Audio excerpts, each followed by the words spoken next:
Okay, now we are going to work in the book, page number 34. We have to match the sentence with similar meanings. Let's go. Number 1. I'm in doubt about what to do. I'm in two minds. Number 2. I can figure it out. I can find a solution. Number 3. I'm using sound reasoning. I'm being logical. Number 4. I have to think the plan through. I need to look at it in detail. And number 5. I have my head in the clouds.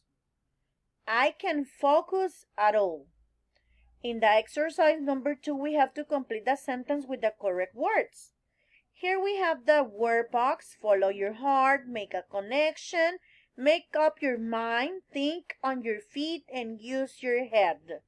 Number 1. You need to make a decision quickly. You think on your feet. Number 2. When you think that two ideas or events have something in common, you make a connection. Number 3. When you employ logic and reasoning to solve a problem, you use your head. Number 4. When you make a decision, you make up your mind. Number 5.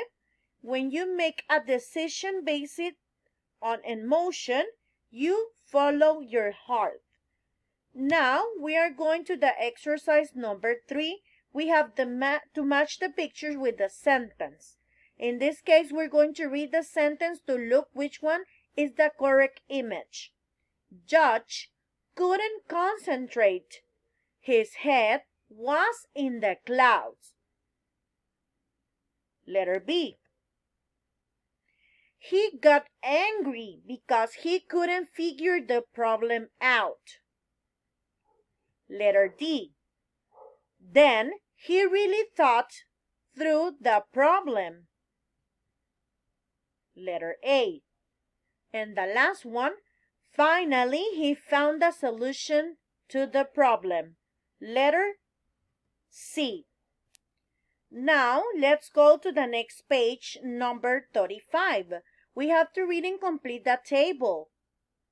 We have a word box here, if, weren't, would, and wouldn't.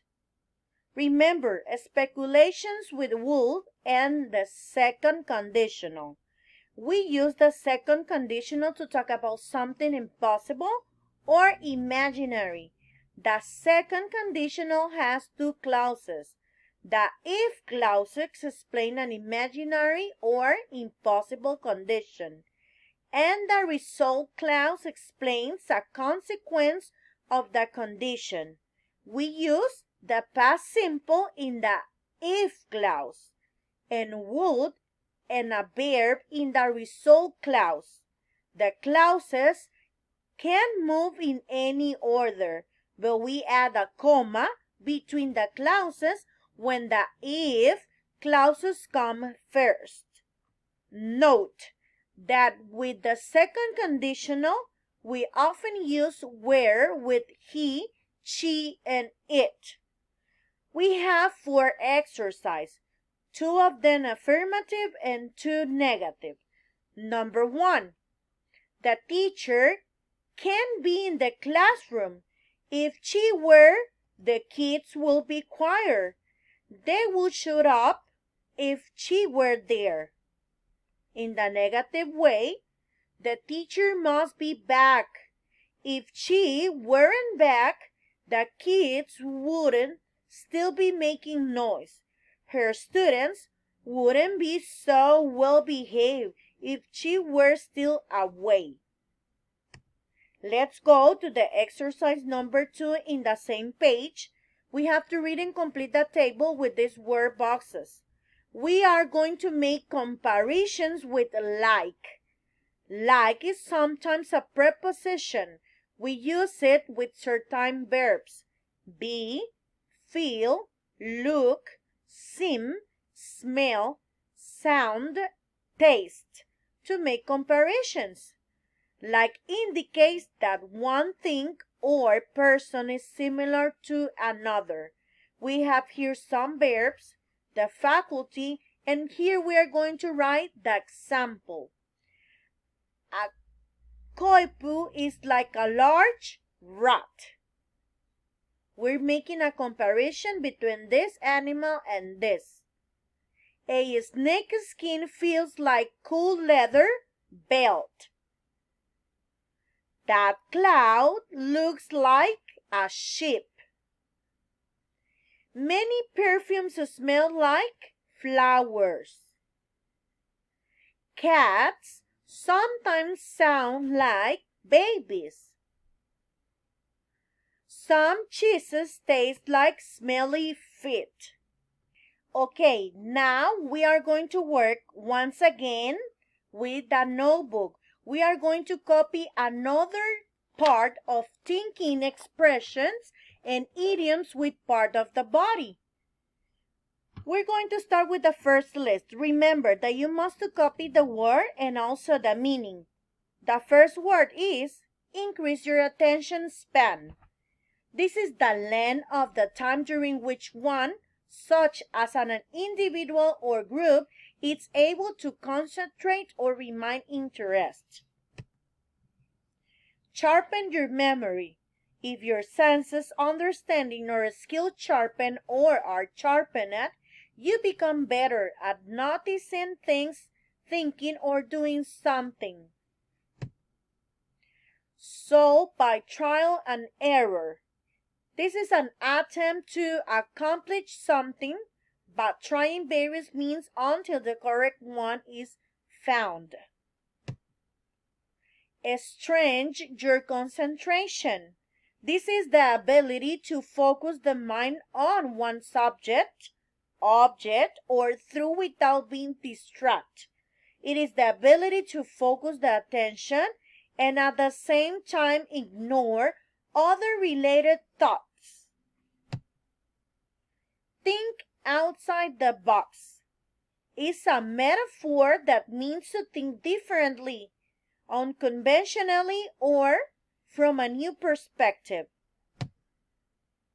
Use lateral thinking. It is a manner of solving problems using an indirect and creative approach via reasoning that is not immediately obvious. Now we are going to copy the second part of idioms with part of the body. But in this case, we only have two words.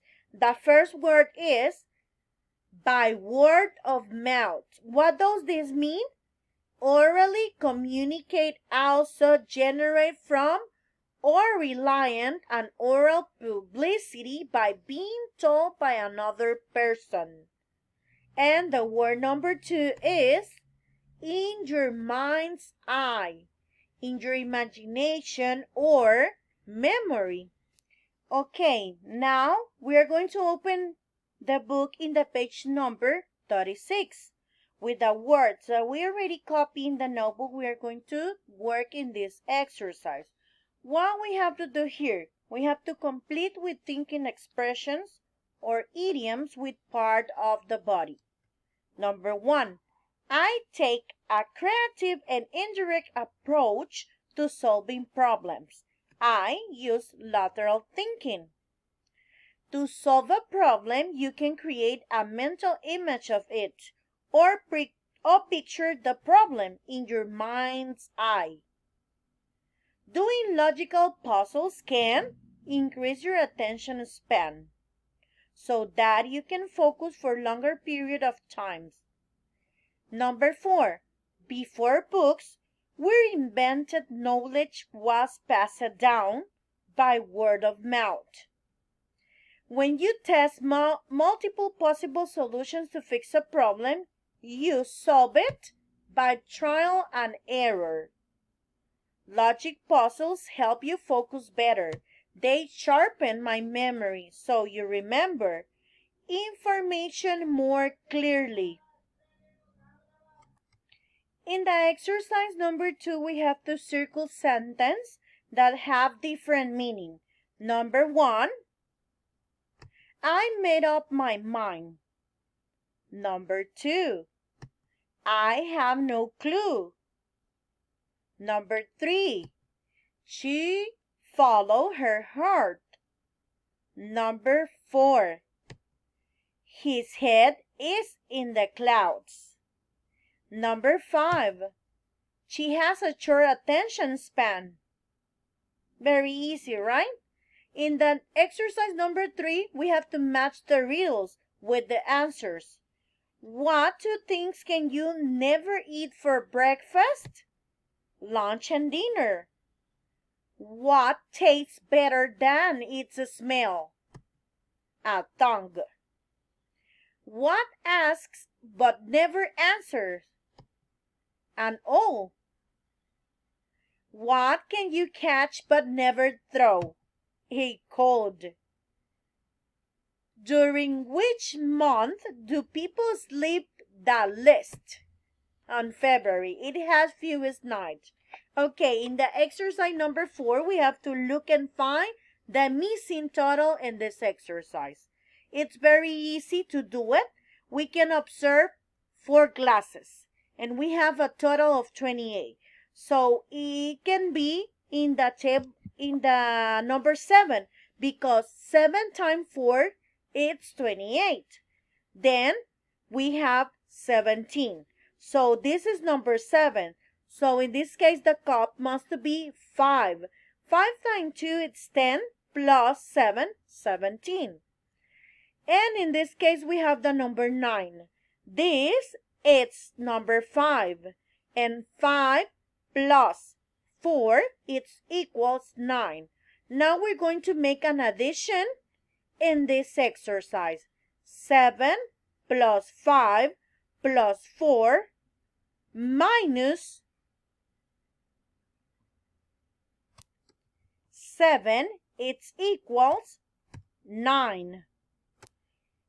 The last page that we are going to work is the page number 37. We have to read and choose the correct answers. In the exercise number 1, if we solve the problem, we will win a prize. Number 2, if the problem were easy to solve, they wouldn't offer so much money. Number 3, if we want to take part, we will have to think this problem through. Number 4, if we won, we will share the prize. Number 5, I will take part if it weren't an algebra problem. Number 6, wouldn't it be great if we won the prize? The last exercise of that page, we have to read the incorrect sentence and write the correct sentence below. Number 1, will Mr. Pierce participate in the competition if he could? Number 2, if teachers could take part, students wouldn't have a chance. Number 3, my brother will solve the problem if he knew about this competition. He's great at math. Number 4, what will you do with money if we won? Number 5, I wouldn't know what to do with the money if we won.